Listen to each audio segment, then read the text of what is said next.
moved to the Kansas City area. And we started attending Northland Baptist Church. We were looking for, we tried out several different churches in the Kansas City area, a few down in Overland Park. We didn't really know that like Johnson County was kind of, if you lived in Northland, it's like a whole separate place. So it's just a whole other world. And so we tried some churches out down there, tried some here, and ended up landing at Northland Baptist in large part due to the Sunday school class that Daniel was leading at the time. It was a young married class, and so we just got some, built some good relationships really fast, and we actually ended up only being there probably 6 or 8 weeks with the class before Fellowship of Grace started. Soon after we joined that Sunday school class, we joined Fellowship of Grace's launch team, and then went our own ways. And I know Daniel and I have kind of lost contact through the years, but I've kind of kept tabs on him via Facebook and things over the years, and been just really excited to see his ministry and just his life grow. He lives in the Maryville area now. He's with his wife Natalie, and they are 5 boys. So he's got a full basketball team, right? Just a baby. So he's got 5 sons, and he is a professional athlete with the Scottish Highland Games. He's been doing that for how long now, Daniel? 10, 12 years? 12 years now. 12 years now? Yeah. So basically, and I'll let him explain a little bit more kind of what that is for those of you, some of you were talking to him beforehand, but he travels all over the world for different competitions, and does all sorts of fun. You'll have to look up some of this stuff online afterwards, but just different fun events, throwing telephone poles, throwing just big manly stuff that most of us probably couldn't even pick up. These guys are throwing them, like shot put and different discs and stuff. So it's pretty cool. But one thing over these last 10 years that I've kind of been following his career, and a couple things that have stood out, and one of the reasons I was really anxious to get him to come and speak to us tonight is a couple things. One is he is very, very intentional about the way he uses this platform that God has given him. He is very bold about his faith, lives his faith out. I know in a lot of different ways he'll lead Bible studies at these different competitions where guys from all over the world are getting connected, and it's just really cool to see how he's not afraid to live out his faith in an environment that really God isn't a big part of, besides just some of the men in the sport. And then another thing I was going to kind of tag onto that is oftentimes after he goes to a competition, he'll post some updates on Facebook and kind of give the recap of the event. And a lot of the stuff, for those of us who don't know Scottish Highland Games or follow closely, we don't understand all the lingo and stuff, but we want to see who won and who was first and second. And oftentimes, that has been the case for the last few years, he's come out in first place. But you would hardly ever know it from his updates. I mean, it's all about encouraging the other competitors. He's just lifting them up, and it's kind of a side note. Yeah, I was able to kind of squeak out a victory, and it's just his humility shows it in a great way through that. And so I think we can learn a lot from him, and just a great example to follow, and just some of his ways that God has been able to use him over the last decade or so. So Daniel, why don't you come up and just share with us a few minutes? I appreciate you coming, and then we'll kind of go from there once he's finished.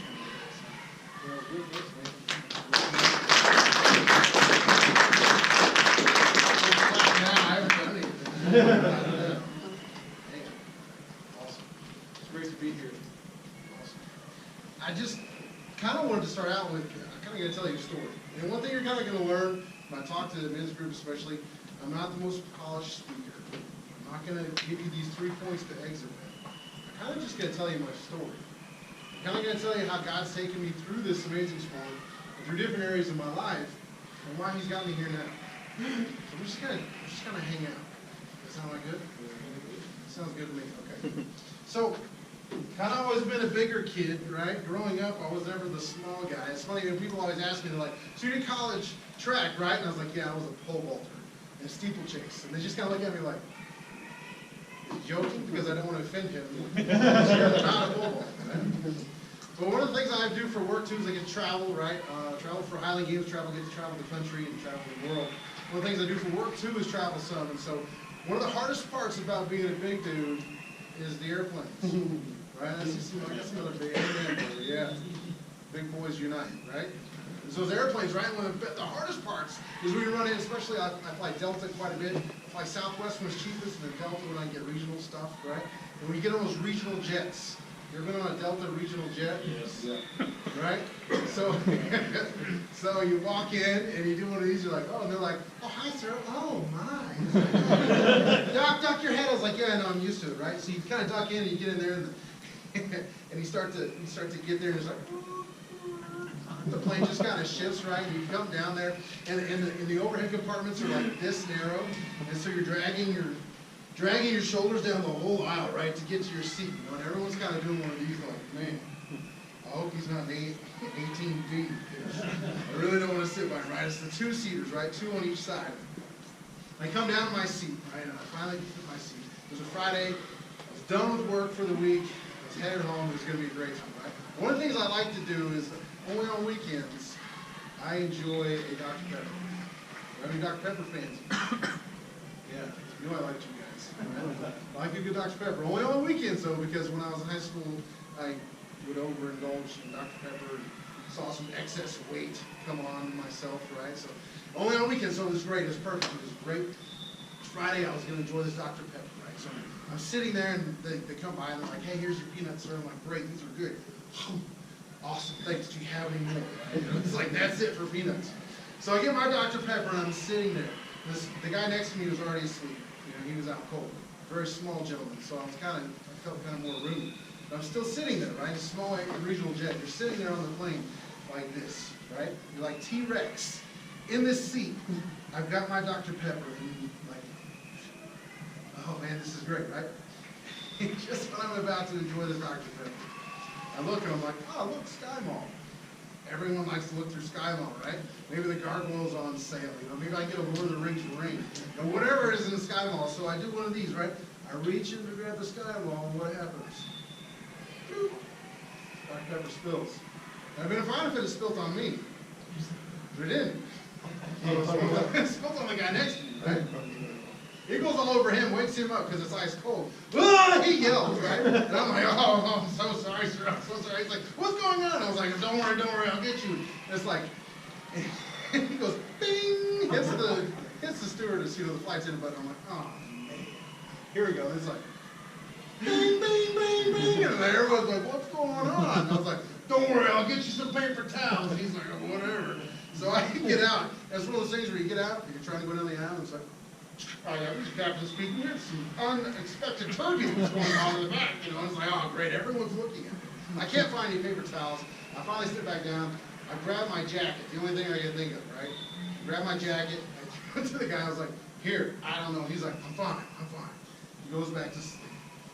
I don't get my Dr. Pepper, and I'm embarrassed. And the whole plane is staring at me. Finally, afterwards, I didn't know what to do, so I actually paid the guy. I figured dry cleaning would suffice, you know, but here you go. But he was more intimidated than he was scared, so this was great. So I got away with my money, and I got a replacement Dr. Pepper. It was a great day. Well, I've kind of realized that God has not given me the gift of being a small guy, being an inconspicuous guy, but God's given me a gift of just size, right? Some of us in here, it's just, you don't always think of it as a gift. There's things I always wanted to do growing up. I always love it that people can sing. I love when people can sing and they can play music. And I love artistry, right? People that can draw. Those are the most amazing gifts to me. They're incredible. Those are two things I was not gifted with at all. And so I tried to figure that out. And when I was in high school, I used to love to throw, right? I started throwing in the track and field. Started throwing some shot and disc, and really found a passion for it. From there, I had an opportunity to throw in college. Went to Northwest Missouri State University. I got to throw shot, discus, and hammer. Had a great time. Awesome. But I soon realized that the Olympics were never going to be my future. It just wasn't going to happen, right? So I decided I've got to find some other outlet. I love to train.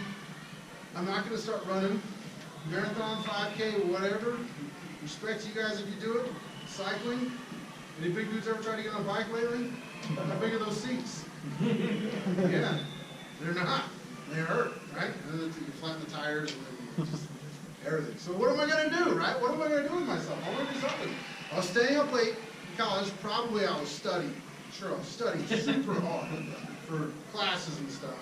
And ESPN2 covered this event called the Scottish Highland Games. Anybody familiar with that at all? Yep. Yeah, guys in kilts throwing big heavy stuff, right? Like medieval weapon type warrior things, right? Stones, weights, hammers, and cavers, right? Cavers are the long poles that you throw end over end, kind of like a telephone pole. And I saw that and I thought, man, this looks really cool. I can be big, I can wear a kilt, and I get to throw like weapons. This would be kind of cool. So from there, my wife and I got married. We moved down to the North Kansas City area, actually Liberty area. And I called up a guy. I said, hey man, I saw the Scottish Highland Games. You put it on an event here in town. I'd like to jump in. Can I do it? And he's like, yeah man, come on out. I did it and I fell in love with it. And I think partly what I fell in love with and why guys like the Scottish Highland Games so much is, like we said, it's some of that warrior type stuff, isn't it? It's that being the strongest, being the most powerful, right? You gotta remember the Scottish Highland Games, what they used to do is, it was a competition among the clans. Who was the biggest, who was the strongest, who was the greatest warrior? We're gonna pit our top guy against your top guy. Remember, by that time they'd taken all the weapons away from the Scottish. So a lot of times that's why they threw stones, right? They would throw actually cannonballs. You think where the shot put came from?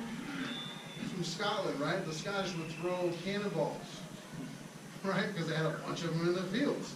So that's how they get it done. You think of the hammer, you think of the caber. They actually say that the caber, which is the long pole that you throw it over in, some people say that that was even originated from they would run, and the men would throw it and land it up against a wall, right? Against a castle wall. And then your troops could scale the wall to take over.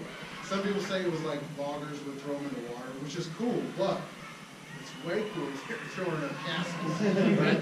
So that's the story I always tell people, right? But I think there's something within a man that loves that warrior type of atmosphere, right? The call to battle is deep within all of us, I think. I think God has charged us with that, because that's how He's made us.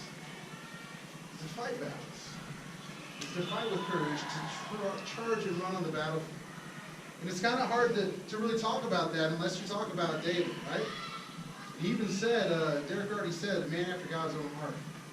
And I think kind of what I want to talk to you tonight about is I want to tell you more of my story.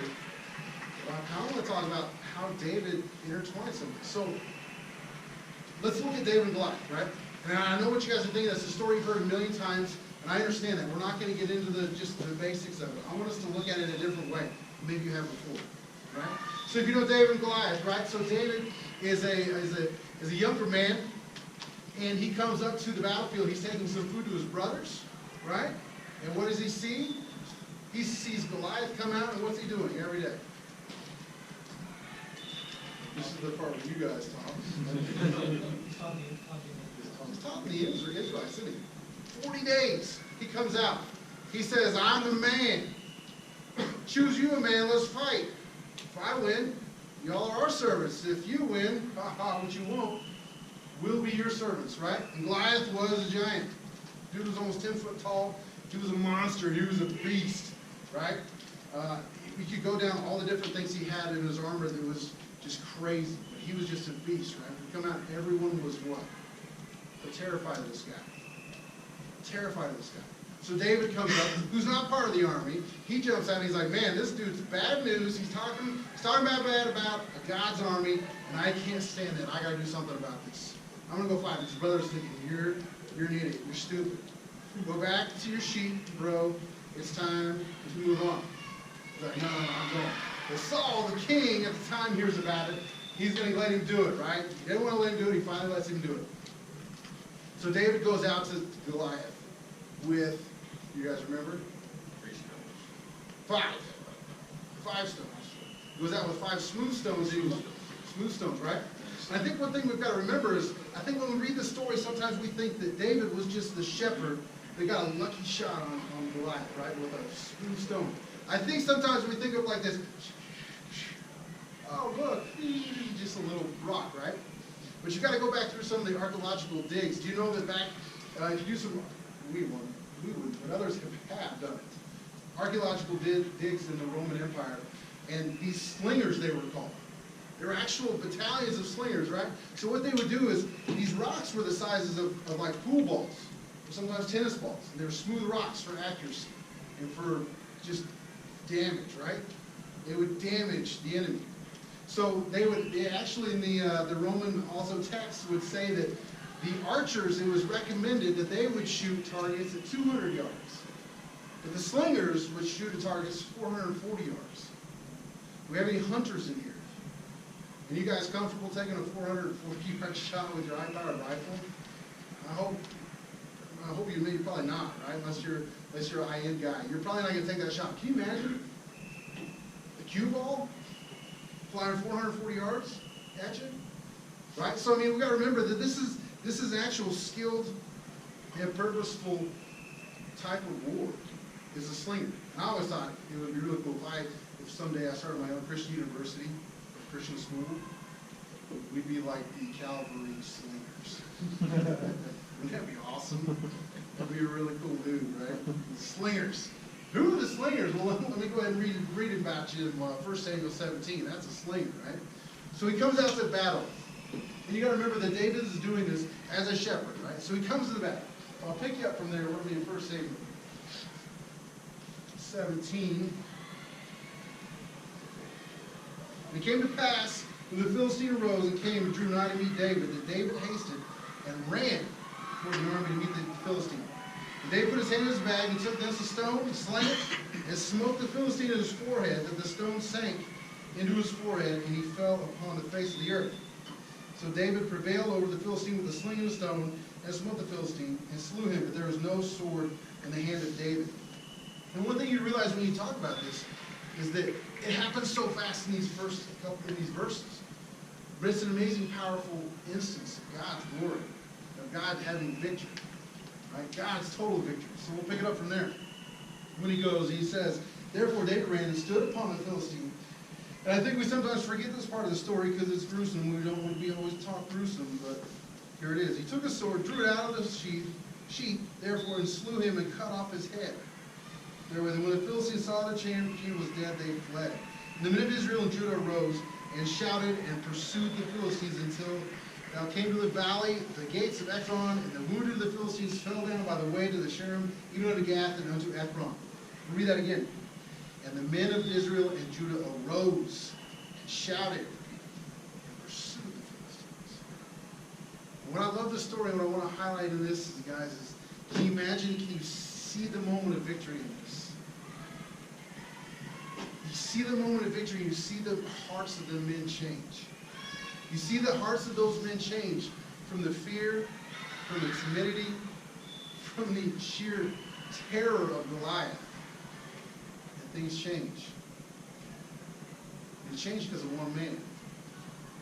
He took a stand. He said, enough's enough. It's time to do something different. One man did that. Thousands of men followed. But I think you can see in that moment of victory, things change. That victory, there's like a hush. Like you see it in movies all the time, the winning shot, a winning blow in a boxing fight, whatever it is, there's a moment of victory. And right before the cheer, right before the adulation, there's a hush. And there's a change. In 2011, I won my first world championship. Like Derek's talked about, I was competing in the Scottish Highlanders. God's blessed me that I've won 4 world championships. I'm a 6-time U.S. champion. I have 2 world records in 2 of the events. Okay? God's enabled me to travel the country. I've been over Europe multiple times to do a sport where you throw heavy stuff and kill it. Right? And years ago when I first started, I felt like God was calling me to do something greater with this than what I thought. It's a niche sport, let's be honest. It's not on ESPN2 anymore, although I wish it was. What's going to happen one day is it's going to get back on network television when I'm retired. All the money is going to be there, and I'm going to be the old guy on the color commentary going, well, in my day, we had to have real jobs when we threw, you know? I'm going to be that guy. But right now, it's not that. And I felt like when I first started that God wanted something different from me than just throwing stuff. I got to do more. So that's why I started this Believe, right? My website's BelieveThrower.com. I started out, I wore this red shirt. It just said Believe, and on the back is Mark 1:15. Jesus said, the kingdom of God is near. Repent and believe the good news. I knew if I was going to compete, if I was going to throw, it had to be more about him and less about me. So I started doing it, right? And that's how I transitioned and I kind of segued my passion for throwing into a passion for people. And it was a way for me to share. It's been a way for me to share my faith. And someday when we have more time, I'll tell you the amazing things God's done off the field. He's impacted people's lives in the most craziest ways. I've got a couple of books out. It makes me sound way cooler than it really is. They're self-published books.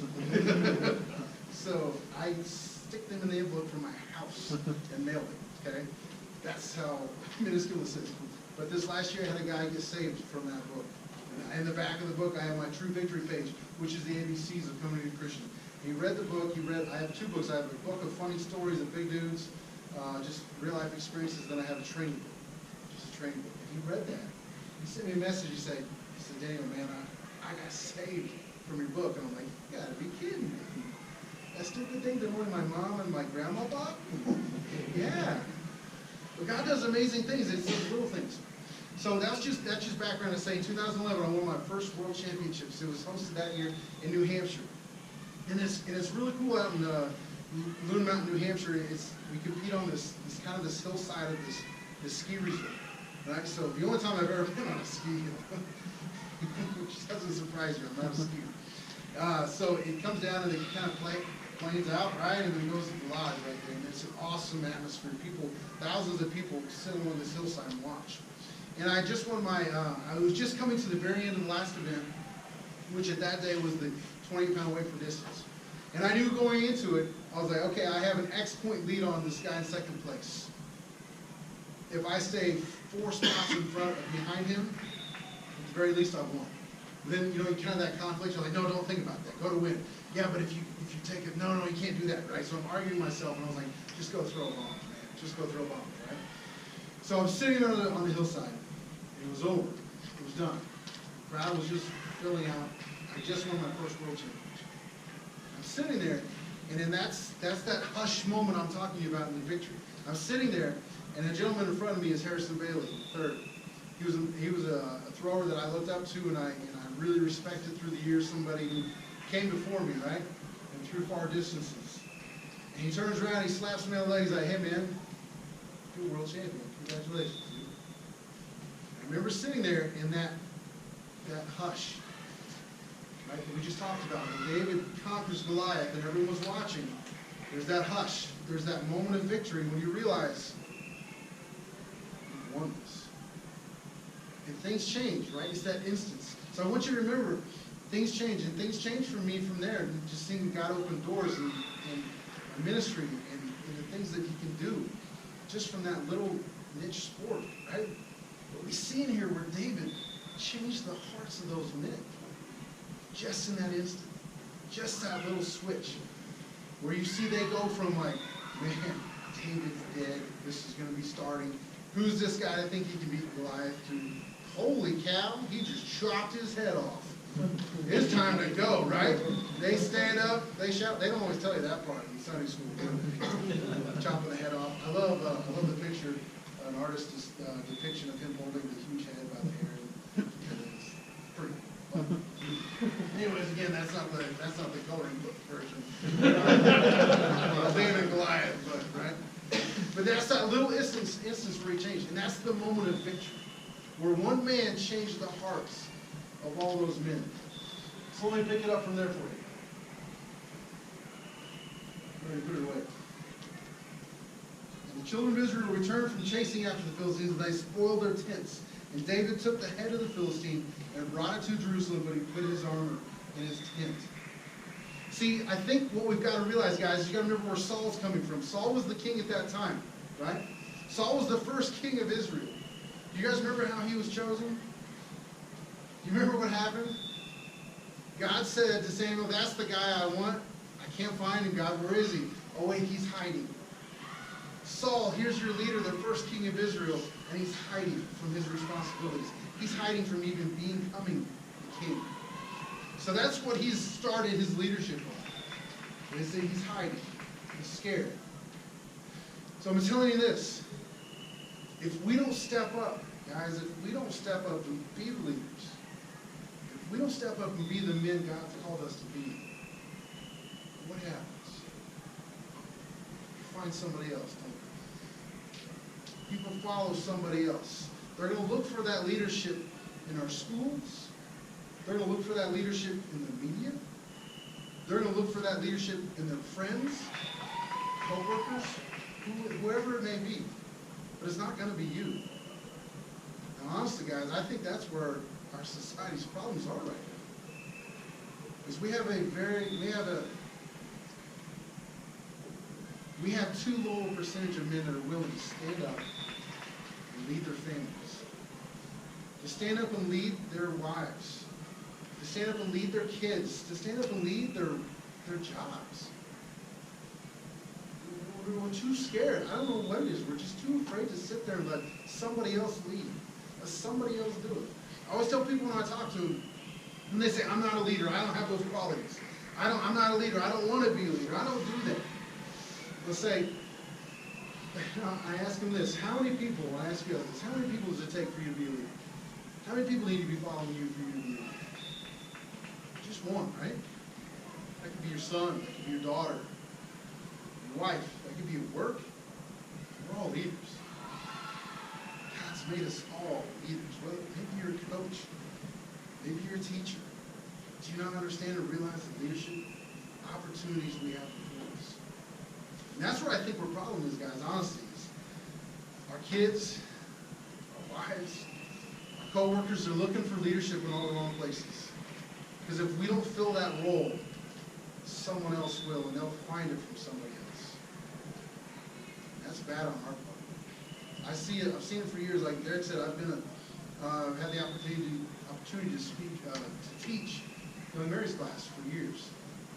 A couple different classes. You want to see what I see a big problem in men, young men today? You know who the spiritual leader is in their families? It's not them.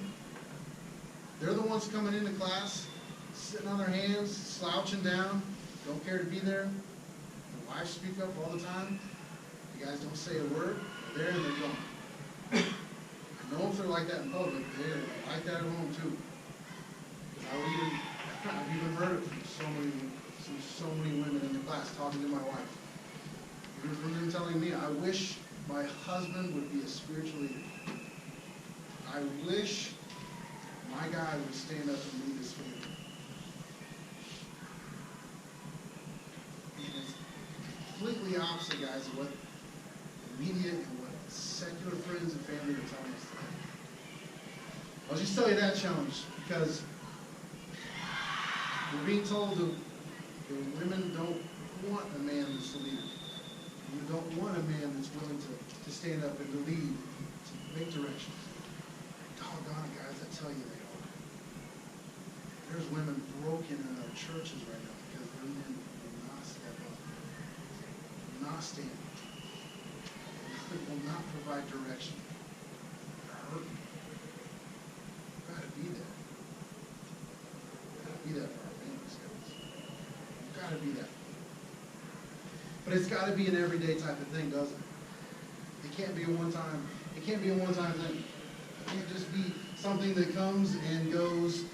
And I said this, I did that once, and we're done. Right? It's got to be a consistent part of your life, your home life, your work life, your school life, wherever you're at. Stand up and be that leader.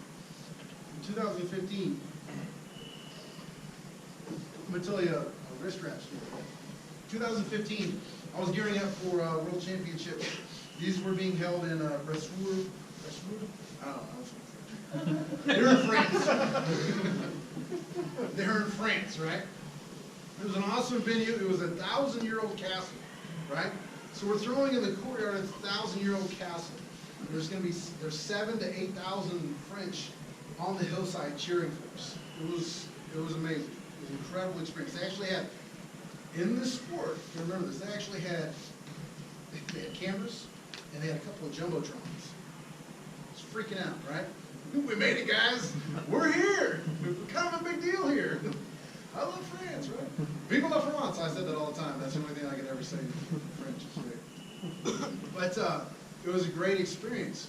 Leading up to it, I knew, right? So in the Scottish Highland Games, you got 8 different events. You've got 2 stones, you've got 2 weights for distance, you've got 2 hammers, caber, and a weight over bar, which is the 56-pound single-handed weight you got to throw up over a bar like you would a pole vault or high jump.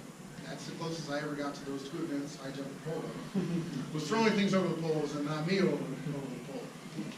So those 8 events, and I knew going into it. So think of the Scottish Highland Games as a big man's decathlon, right? With no running involved, right? So you've got it. It's based on a collective score throughout the day, right? Whoever has the least amount of points at the end of the day. So first point is 1 point. First place 1 point. Second place is 2 points, right? So you've got to be collective. Cumulative. It's a big word. Cumulative, right? So if I finish first in 2 events, but I finish last in like 4, guess what happens? I'm not winning, right?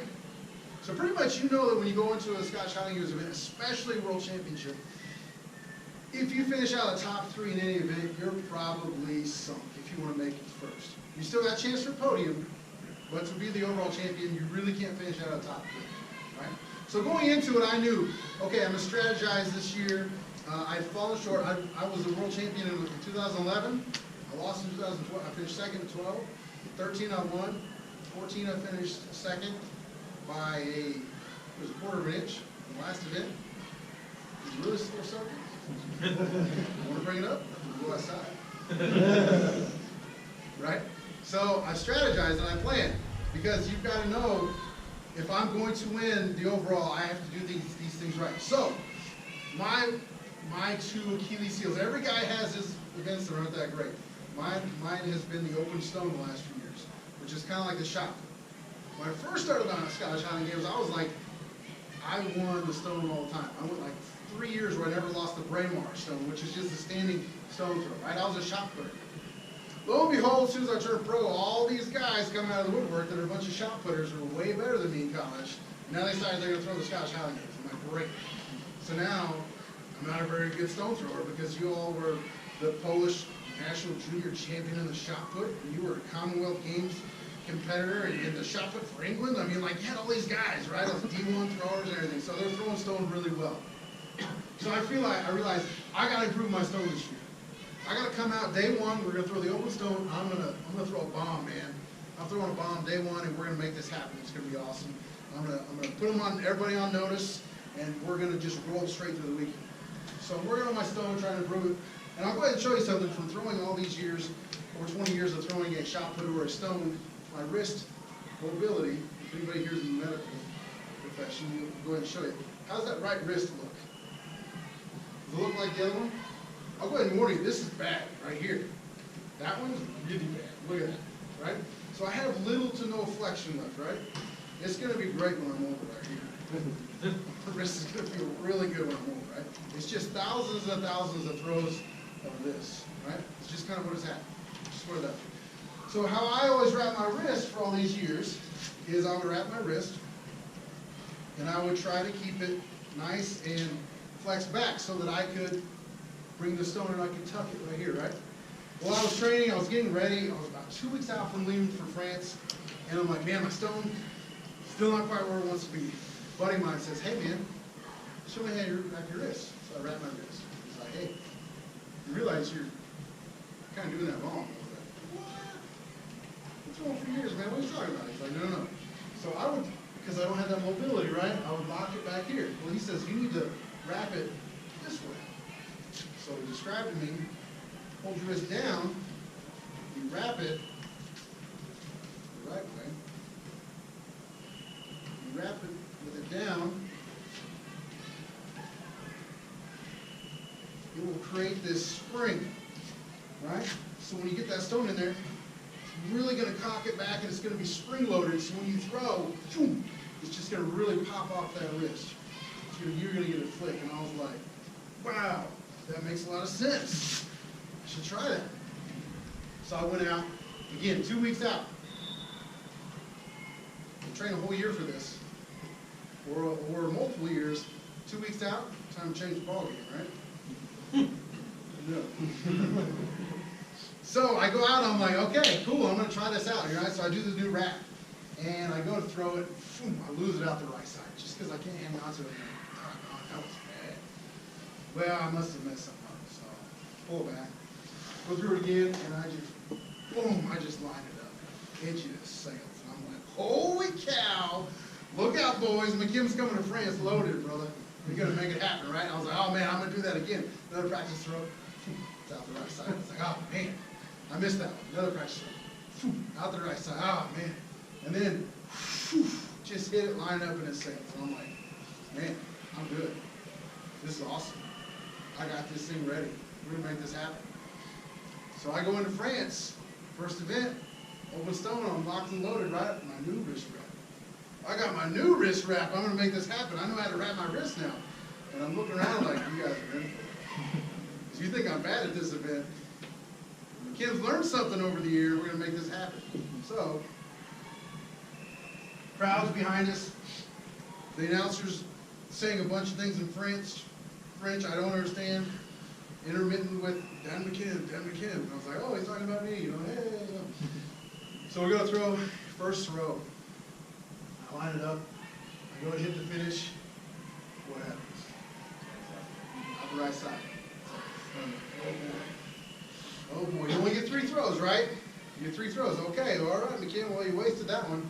Look at my little flag. They placed a flag out there to kind of show where you've thrown. And out of 10 competitors, I'm like in 9th place. Okay. Remember what we talked about? You finish under 3 in the first. In any event, guess what happens? You're sunk, right? It's like, okay, it's okay. Just like practice, you know, you're ready. Just got to line this one up. You're okay. Kind of doing a lot of self-talk. I do that a lot anyways when I'm throwing. Self-talk. Second throw, what happens? To the right again. Oh boy. By this time, some of the dudes are like, you okay, man? You okay? I'm like, yeah, I'm fine. I'm fine, man. Just, you know, I'm fine. By this time, I'm still in 9th place, right? Usually on a bad event, this is a bad event, I would still, in this crowd, finish maybe 4th or 5th, right? The whole plan was to move up a couple of points, get a couple points here and there. Last throw, last chance, I've got to do this, I'm going to make this happen. Line it up, what happens?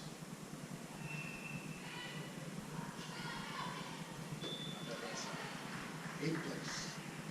8th place. Congratulations, McKim. You made it. You trained a whole year to do that. To say I was angry was an understatement, right? But again, keeping it composed, keeping it Christ-like, right? And I'm just angry with myself, just mad. Just mad, right? Knowing that I've got this huge hole to dig out of, and knowing at the time going, that's it, man. You're not going to be the world champion. You may be the best thrower on this field, but that's not going to be reflected in the final score. Because you flashed. Go to the next event, right? Oh, I got to make up some points. This event, I usually was ranked maybe 2 or 3. Somehow, boom, finished first. Awesome. I'm back. I'm back in the ballgame. Yeah, you're 6th place now. Whatever overall. It's like, you get first in one and 8th in the other one, guess what? That doesn't really help much. Next event, I come down to the hammer throws, which I had the world records in both hammer throws. Great, this is a place where I can make up some points. I can make up some points. In second. Doggone, you were supposed to win that one, McKim. You have any chance, you're going to have to, like, win out of here, right? Next event is the caber toss. I'm the 2-time world champion in the caber toss. This is my jam. My jam. Could get my timing down. 3rd place. Man. But thankfully, somehow by the end of the day, I was tied for 3rd place because of those other events. So I'm coming in and I'm thinking, after day 1, got 4 more events, I can at least, let's hit podium, right? And God really challenged my heart that night, right? The next morning was a Sunday, like Derek said, a lot of times when I'm traveling, Sundays, I host a Bible study. Offer to competitors and athletic directors, anybody in the crowd, if they're willing to come, which sometimes they do, we have a Bible study. Well, in France, the World Championship, it was just me. And that's what happens sometimes. You have a Bible study and you're the only one that shows up, right? But I tell you what, it was a crazy time to hang out in that 1,000-year-old castle kind of courtyard area and just to feel history. I don't know if I can really explain that. You guys know what I mean? Like, and I just sat there and I read the Bible. God just gave me a peace. And I was like, you know what, God? You've given me a passion for this. You've given me a joy. He just wants me to have some fun. So I messaged my wife back home, because this was also, I forgot to mention this, my boys were getting to watch this. This was getting live streamed on the internet, right? You have to remember, as a father of 5 boys that only gets to compete when I travel, my boys don't ever get to watch me throw. That's something that's really it's kind of hard for me sometimes, as I look back and I think of the things God's done and the experiences I've had. I've not gotten to share that with my family because I can't afford to take them with me, right? And the Scottish Highland Games have given me the opportunity. My wife stays home with our kids, largely because the Scottish Highland Games is the best second job I've ever had. I win money doing this. I make money doing this. And a big part of it is so my wife can stay home. A couple of years back when we had the twins, everyone asked me what I was doing with my year's winnings that year, and I said, I'm buying a minivan. A used one. A well-used one, by the matter of fact, too, right? So this is what I do. So I talked to my wife, I communicated with my wife, and I gave her a special hint and I said, look, I'm just going to have fun today. She knew how frustrated I was. I said, I'm just going to have fun today. I got to show my boys passion and joy for the sport God's given me. I got to do this.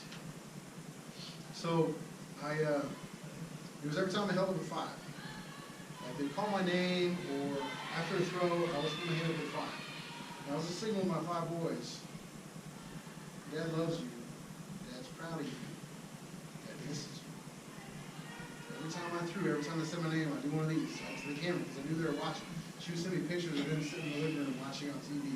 And as a father, that was really, really cool for me because, like I said, they never get to watch their dad throw.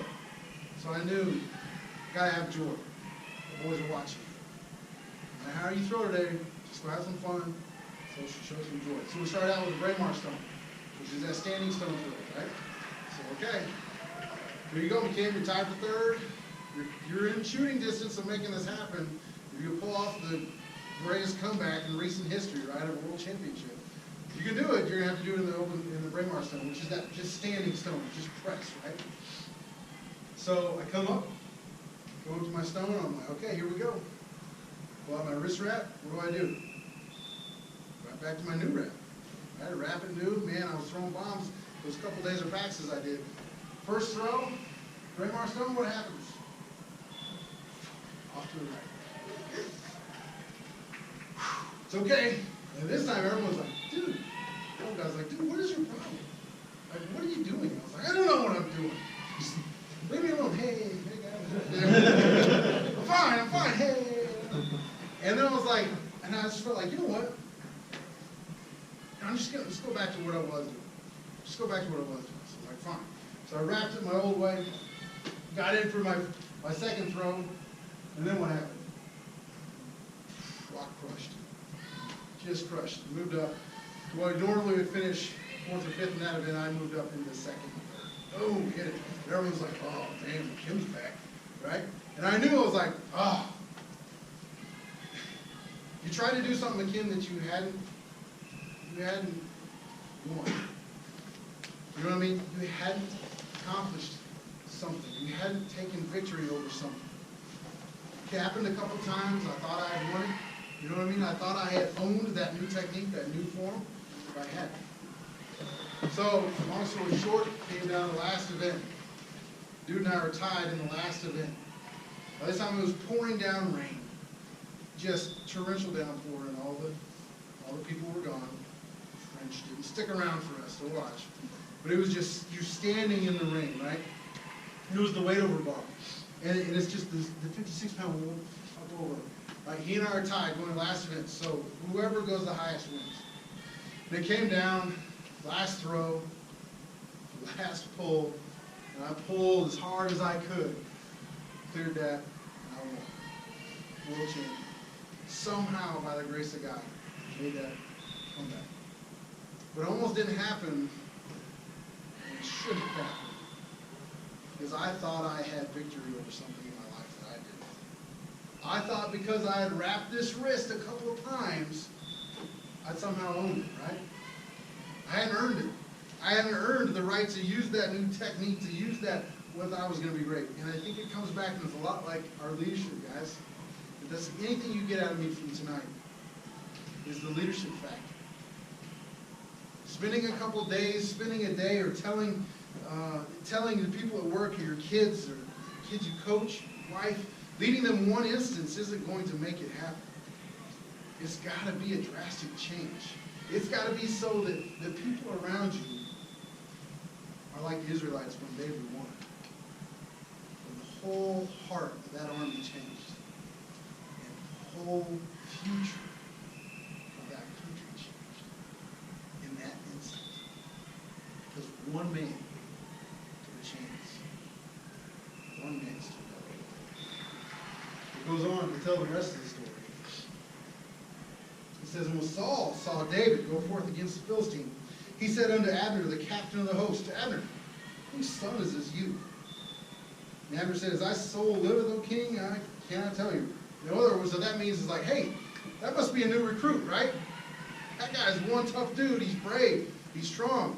Whose son is he? Where does he come from? Does he come from like a long lineage of warriors?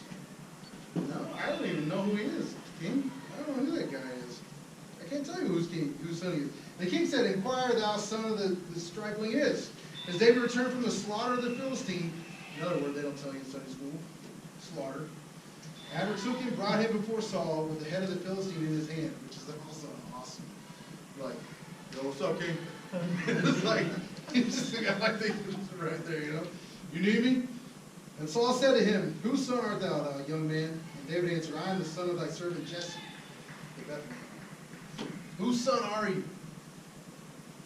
So my closing challenge is this one, guys. Let's live a life that's so amazing and so changing that people say, man, whose son are you?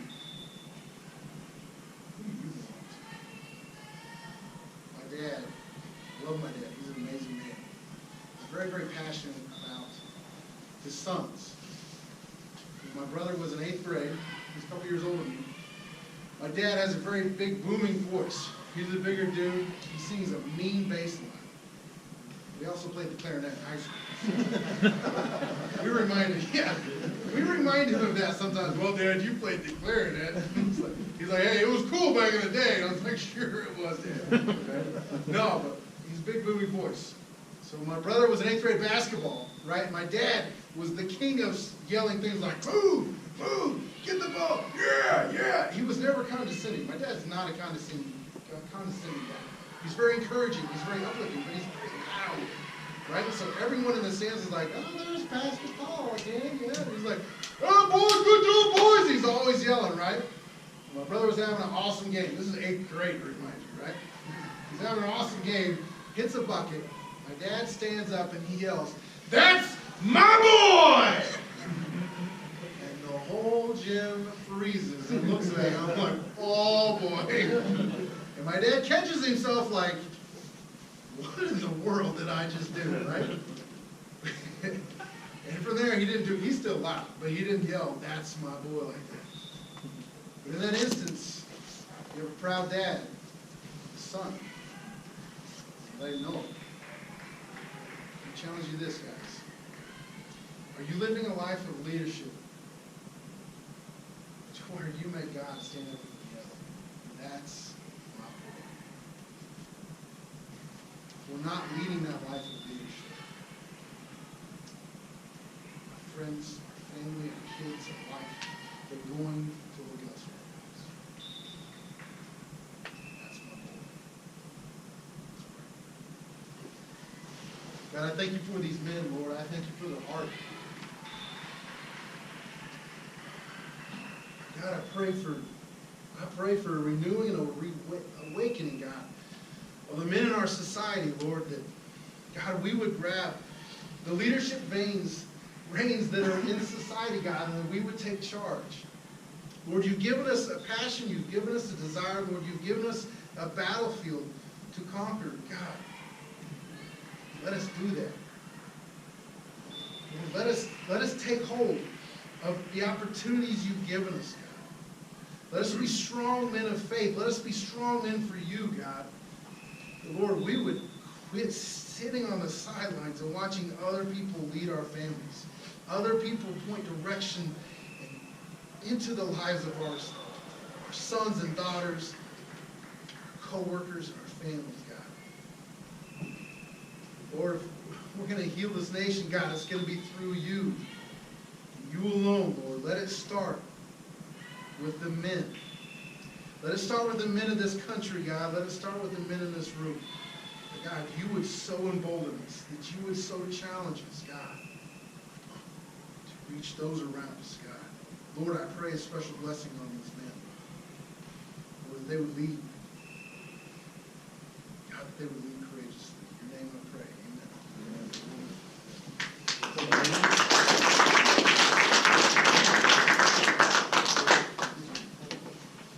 Thank you for that challenge, Daniel. I think, as he said, it's one thing to have these kind of moments of